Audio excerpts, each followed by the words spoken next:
Proverbs 15:3. The eyes of the Lord are in every place, beholding the evil and the good. Ang Proverbs ginsulat ni siya ni King Solomon, bata ni siya ni King David. Kag si King Solomon isa ni siya sa mga pinaka maalam nga nanginhari. Kag dili mo makita man sa iya nga ginsulat nga pulong kung ano ka powerful ang Ginoo.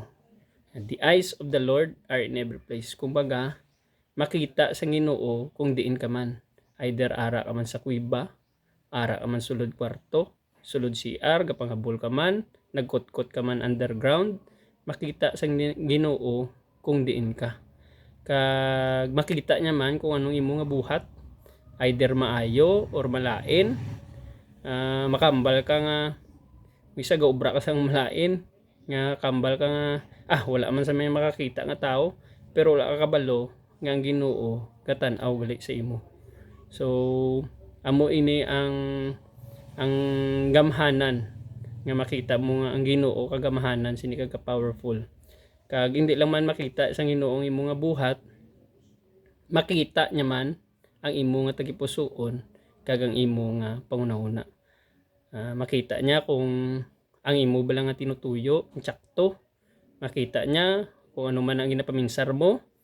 Gaatin ka lang meeting pero laing gila imo nga paminsar, gaatin ka lang Sunday school, gaatin ka lang gasimba ka pero laing gali pong nauna mo, laing gali iya ang imo nga tinutuyo, makita na sang Ginoo kung anong imo nga desire.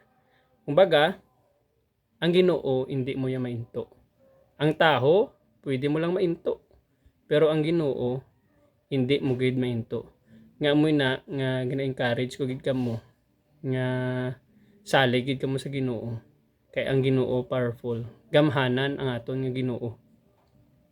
Kag wala man ko gambal nga hindi na kamo magsalig sa taho, kundi ako gasalig mo ko sa akon nga asawa, pero mas saligan naton ang Ginoo. Kay amo gina siya ka powerful.